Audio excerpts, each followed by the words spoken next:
Join me. Together we can rule the galaxy far and sun. I am a Jedi, like my father before me. This is getting out of hand.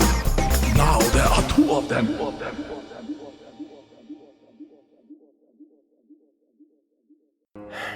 What kind of job? A rescue. There's a nice bounty on a kid named Muchi. My sources say she was taken by Zygerian slavers who are holed up on the other side of the planet. Bring me the kid, and I'll get you your intel. Well, who collects the bounty? Oh, look, it talks. We split the bounty, 70-30, my favor, take it or leave it. Grab a kid from a few Zygerians? We can do that in our sleep. Looks like we have a deal. Details of the bounty are on that. Don't screw it up. This is Big T, Little T, a Star Wars podcast. Welcome to episode 57. Today we're going to be talking about a whole bunch of things. First, we're going to be talking about episode 5 of season 1, Bad Batch, Rampage. We got to talk about a little about Jurassic World Camp Cretaceous. And Lego Masters just came to Fox, and it's starting season 2, so we got a lot to unpack today. So, fortunately, Lil T couldn't join me today, but we are going to get right into it.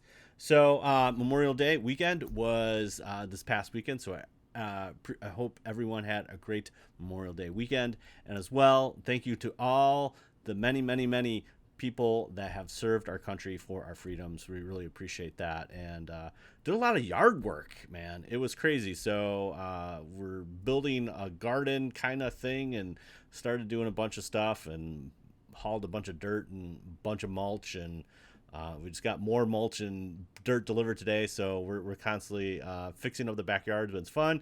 So Trent and I did that, and he helped me a lot. And then we also did he calls it bit by bit, but basically he wanted to do a little stop motion with his dinosaurs, and so we started doing that. We did a little project, hopefully get that up pretty soon, but essentially just trying to do a little stop motion with his dinosaurs and action figures. So that was a lot of fun.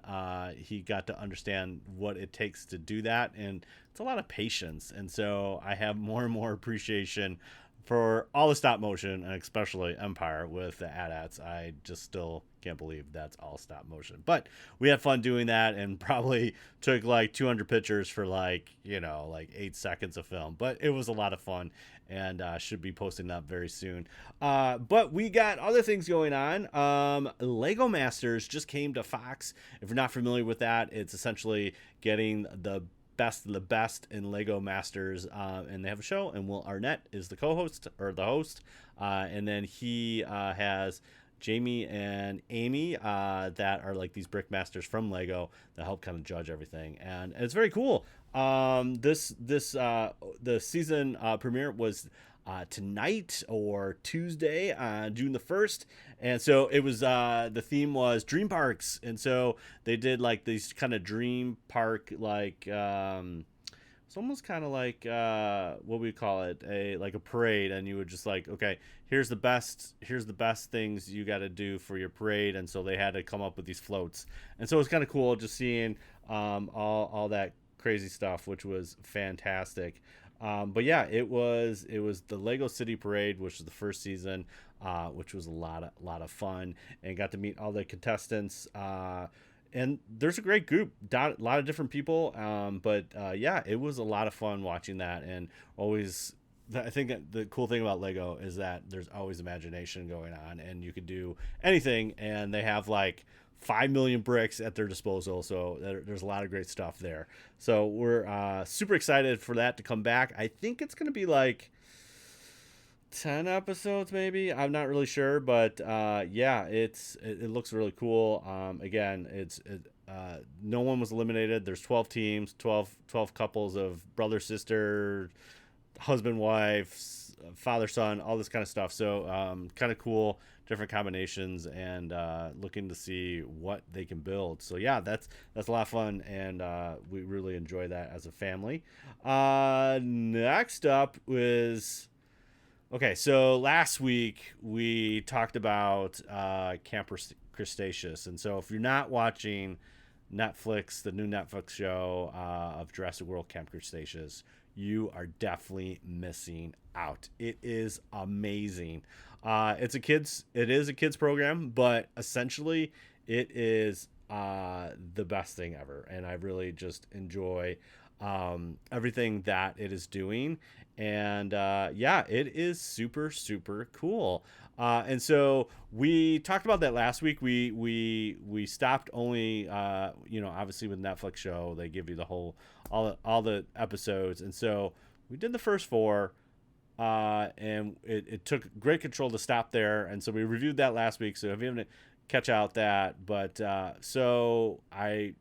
we started watching, picking up where we left off with episode 4, and then we're going into episode 5, and I was really hoping we would probably just do like 3 or 4, but we just can't stop, won't stop, and essentially we finished the season last week. We couldn't contain ourselves, and it delivered. It's so good storytelling, which I really really really enjoy. And even though it's kid centric, there are some adult themes in there as far as just as they're kind of growing up and getting tossed in this world. There's a lot that they have to kind of discover themselves, which is kind of interesting. Yeah, so when we left off, Darius, Kenji, and Yaz found the old visitation center of Jurassic World, and we got to meet Blue, and we got the Scorpio Rex like doing their thing, and it's kind of crazy. And Blue came to the rescue, and we got through that. Woof. And so now, they're basically, this is called the Eye of the Storm, and Sam and Brooklyn rush to warn others about a sinister new threat, which is this Scorpius Rex thing that is just crazy. And essentially Darius kind of goes on this little side trip for his dad's favorite dinosaur. He never really got to go there. And so he leaves Kenji in charge of the camp and tries to get supplies and all this stuff. But then they find out that the big bad monster is there. It's kind of crazy. So they get to, that's an okay episode, but the next episode is really, really when it picks up. And so essentially the Scorpius Rex is meaner. It's just a mean dinosaur, and it's kind of like, I would say, a cross between Indominus Rex and our Indoraptor that we see in Fallen World. But it's really its own little creature. It's kind of quirky. It looks kind of like a small T-Rex, and it's got these kind of prickly things.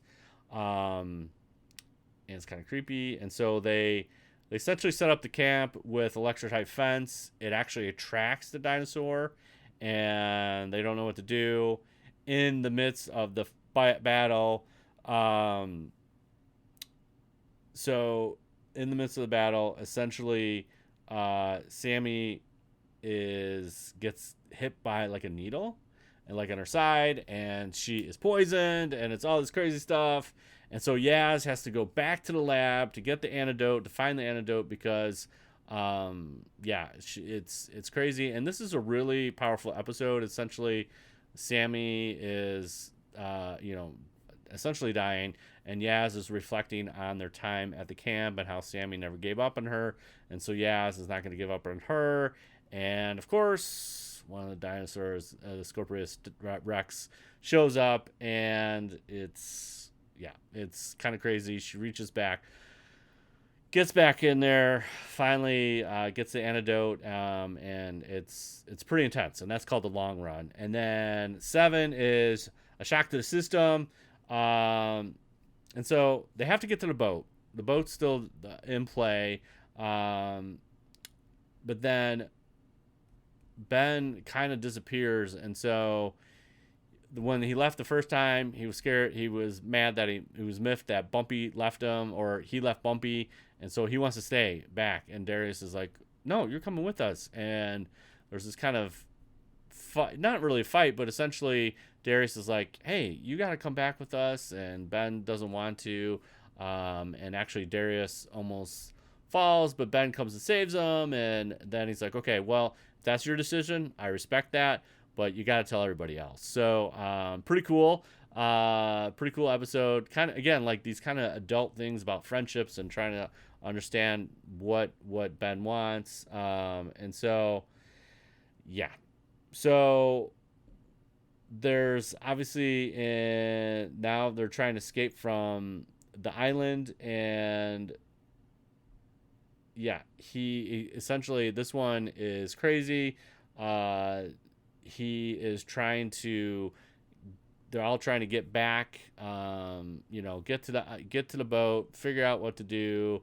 And there's still a lot of things in play that need to happen to make them to get off the boat or get off the island. And they find out that essentially now there are 2 dinosaurs that are Scorpius Rex, not just one, because they are understanding that, there is 2 of them, and it's not cool. So then the next 2 episodes are kind of the conclusion, obviously. So it says whatever it takes. And so they get off the boat. Hooray, they're there. And then Ben decides to come with them, which is great. But then a helicopter shows up. And they go back to dock. They go back to the dock. And the familiar T-Rex shows up and kind of puts kibosh to the rescue plan, eats a couple of the army dudes, and we find out that our familiar doctor is looking for his laptop, and so Dr. Wu, so he has this essentially entourage try to get back to the island because all his research is on this laptop. He needs it and needs to do more evil plans and all that kind of fun stuff. And so, yeah, it's pretty interesting. Again, I'm not going to spoil it, but you have to essentially, it's a great thing. And essentially the last episode is very good. I'm not gonna go into too much details, but you have to see this. It's so much fun.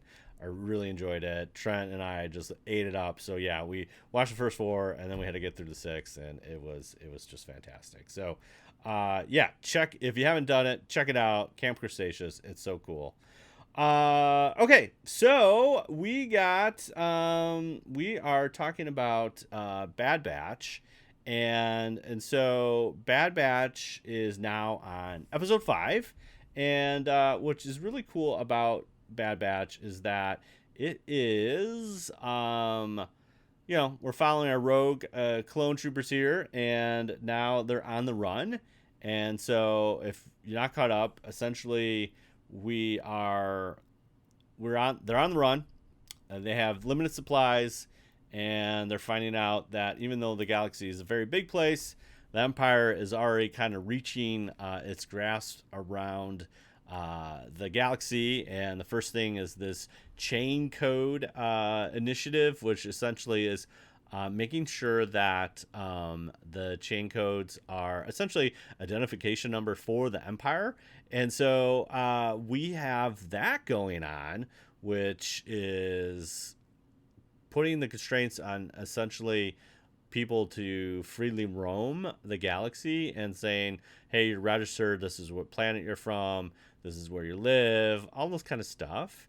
And they explored a little bit about that in last week's episode, where they get to, it's not Pandora, or it's Patoon or whatever, they get to the planet, and they're looking for supplies, and they see a parade of clone troopers and the crowd's cheering, and Omega's kind of like, well, what are they cheering for? And he's like, well, the war's over. And they're both like, well, is it? And again, the response back is like, well, it depends on what side you're on. So It's pretty deep. I think, again, they're just trying to survive at this point. And so when we pick up this episode, the official description for this is the batch just strikes a deal to take on a mission. And so essentially, they go to the planet Ord Mantell. And so Ord Mantell is one of those kind of, if you're a Star Wars scholar, if you watch the movies, this is name dropped a couple different times, but essentially, Han Solo's like, well, the bounty hunter that I met on Ord Mantell changed my mind, and so this is referenced in Empire and is explored. I believe that is explored in the Marvel comics before, like we're talking like 79, 80s, and what the bounty hunter is. The name is escaping me, but he's like a green dude or whatever. But essentially, this is just another like kind of Star Wars lore that we actually get to see now. Get to see Planetside with the Ord Mantell, which is kind of cool. And essentially, they're looking for a contact named Sid. And Sid is at this bar. They reach out to Sid, who is a Trushendan, which is the same species as Basque. So lizard, kind of reptilian person. And they can't figure it out, but Omega figures out that Sid kind of pushes them off, like, hey, I don't know who you're talking about or what you're talking about. And essentially what we get is Omega figuring this out and say, hey, that's Sid. And so this is kind of this is a simple, this is definitely a video game trope. It's like, you do this mission and I will get you this item, and essentially that's what is happening here, which is so fun. It's Sid's like, hey, you have to rescue this person, and then I will be able to get you a contact, because essentially what they're trying to do is find out who the bounty hunter is. We, the audience, know that it's Fennec Shand, but they're trying to find out a little more information about Fennec, and so they have to use these means like Sid to get this information. And so so they essentially bargain and say, okay, you find the kid is Muchi, you got to find this kid Muchi, and they're with these Zygerian, I think I'm saying that right, Zygerian slavers. And so Zygerians we have seen in the Clone Wars, and in fact it's a really powerful episode where Anakin, they kind of go incognito, and they have to rescue Ahsoka, and it's all this kind of, Zygerians are not nice people. They're essentially slavers. And so Anakin really had a problem with the Zygerians, as now he's incognito and kind of hangs out with the Queen, and it really drives him crazy as far as what is happening with these people, and it kind of reminds him of his past. It's this whole thing. So definitely check that out in the Clone Wars. But we've seen Zygerian before. We haven't really seen Ord Mantell too much, but essentially this is kind of a get in, get out, rescue the kid, and get out of there. So they do a little surveillance on the camp that the Zygerians are at, and essentially they see a mom, kind of dad with kid situation, and a couple other people, but they see a kid, and that they're like, yep, that's Mookie. And so they kind of go to, this is the older part of Ord Mantell, and that's where they go. And so essentially the team gets set up. They do kind of Echo is like on scout duty. He kind of goes up top, and then Wrecker and Hunter are there to do the thing, and we got Tech as well. Obviously, they're all there, and essentially we get a little glimpse of a creature, and yeah, it's kind of interesting. They also tell Omega, go back to the ship. this is kind of big boys business. Don't do that. Omega's not very happy with that, but essentially she understands and wants to follow orders and be a good soldier. And so she goes back to the ship, and they get to see they get closer to the camp, but there's also this creature that's kind of showing up, and Echo's like, hey, like, what's happening? And essentially this Zygerian creature, I don't even know what kind of creature it is, but essentially it's like a winged lizard thing, and snatches Echo, and kind of calls out this kind of smash and grab kind of process that they're trying to do, and they get caught. So now we're all caught. The winged beast lizard thing is part of the Zygerian king or king slave person or whatever you want to call him. And so essentially Omega's in a ship, and the Zygerians go back on two speeders, kind of figure out here's their ship. They do a quick search. Omega hides and is able to not get caught, which is great. And Gonki's there, but Gonki turns so funny. Gonki turns into almost a trash can, which is pretty much what Gonki is. But it's kind of cool. So they are now trapped. Omega shows up, and so she's trying to do a little infiltrator herself, and the team recognizes it. They try to guide her to where their weapon cache is, and this is where it gets fun. So essentially, Muchi is not this falling girl that they see. Muchi is none other than a Rancor. So there's a Rancor trapped in this cage. Omega realizes this creature, and essentially, before she gets captured, unlocks the pin of the cage, and we have this baby Rancor, and that is Muchi. And so, and this is where the name comes from Rampage.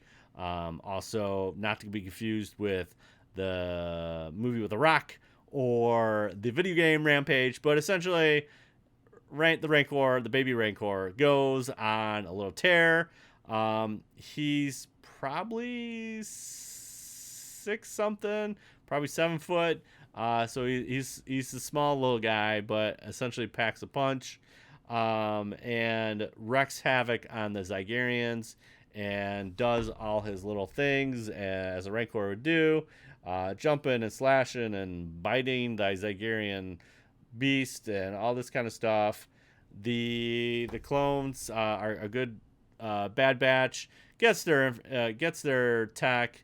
They get the couple with the child off to safety, give them the speeder bikes, get them off, which is great.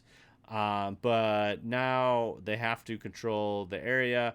They get the Zygerians under control, and now it's Muchi that they have to control, and that's where Wrecker comes in. So Wrecker and him essentially are establishing dominance, and they have this fight, and they cannot go any further, and essentially Wrecker wins, which is great. It's a lot of fun, and we get to see that play out, and essentially Wrecker and the Muchi are exhausted, and Muchi subsides and says, okay, you're good. So now they tame the beast, they get they get Muchi, and essentially they go back to Sid and say, okay, hey, you could have told me that it was a Rancor. Obviously, she wouldn't have done that. Which is awesome here. Here's the Easter egg or whatever.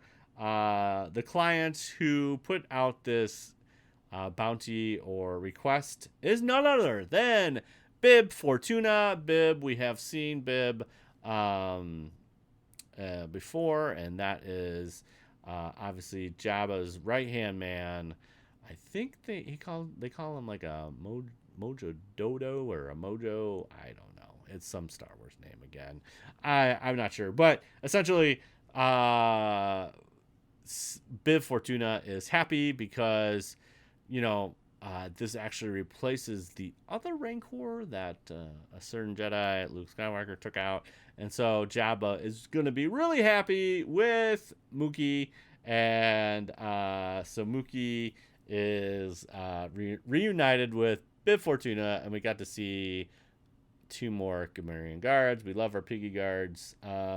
So they do the job, and then now this is where Sid provides information to them, essentially explaining that they encountered Fennec Shand, which we knew, but now they know, and essentially it's saying it was direct commission. Sid doesn't know who actually put out the hit for this, but it was through the Bounty Hunters Guild, so it's like legit.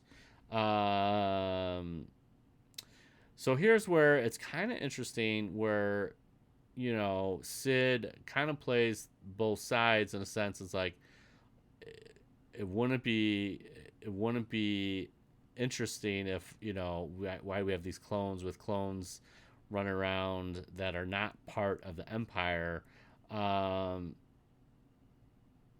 And she says to Hunter, like, hey, I'm pretty good at keeping secrets. So Hunter doesn't trust anybody. I want to trust Sid either, but essentially that is the episode. And so now they got a little bit more information about Fennec Shand and where that's going to go. I'm not sure, but it is very cool that they are they got a little bit of information.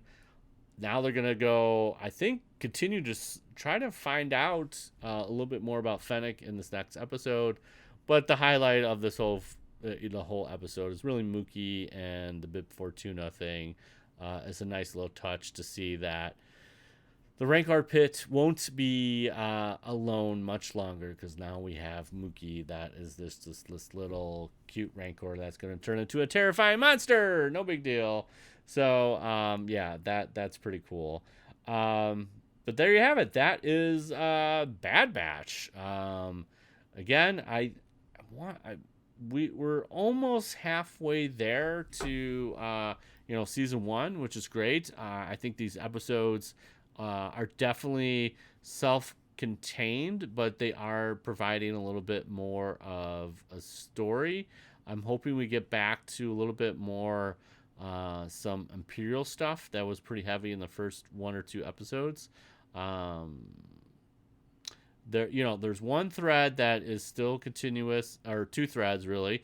Obviously Crosshair, who's now the Imperial defector in a sense, and so now he has his own little group, and maybe we could see something happening there with them coming to intertwine with Bad Batch.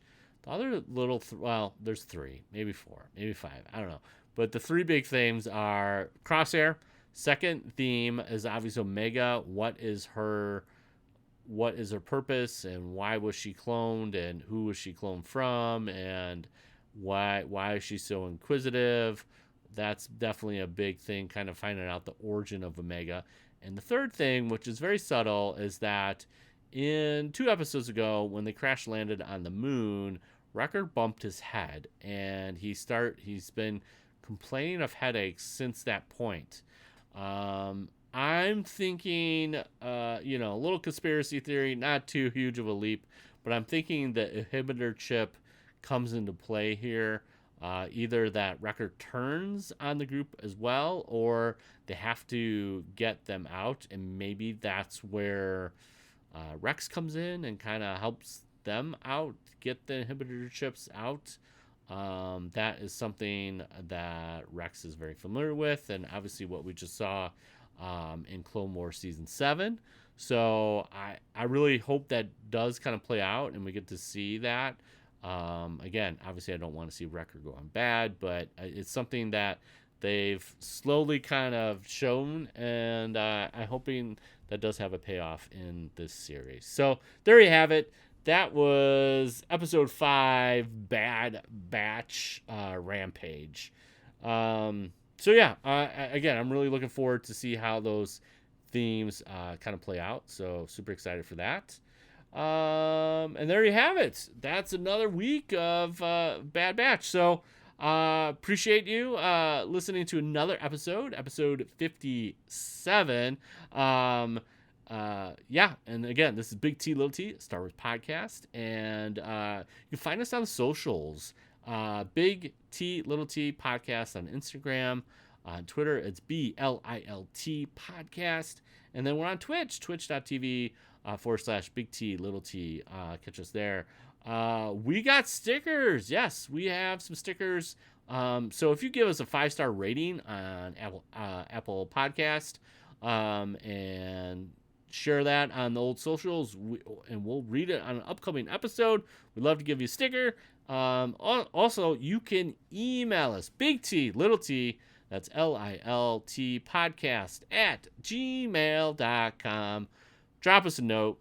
Let us know what you thought of Bad Batch Rampage, and we will play that in an upcoming episode, and we love to give you a sticker. Yes.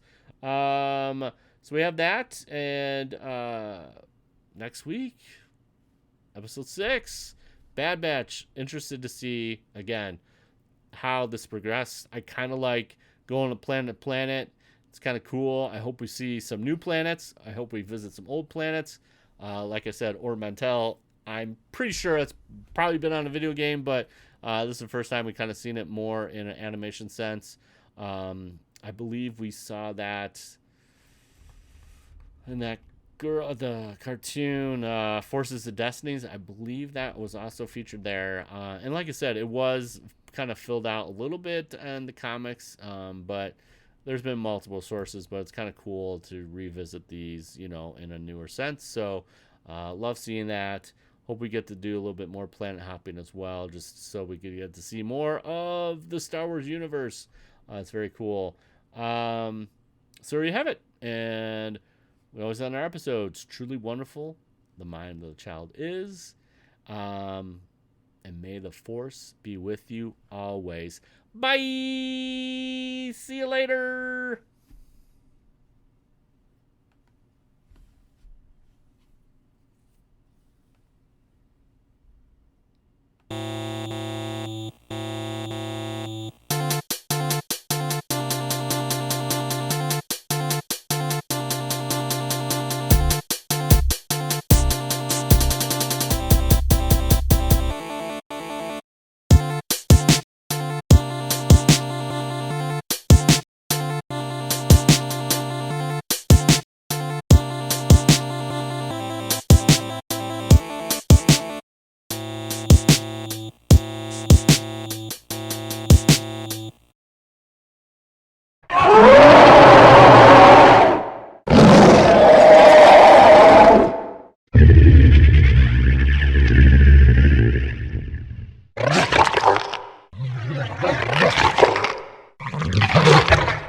Okay, I don't know if I'm doing this right, but here we go. All right, so this...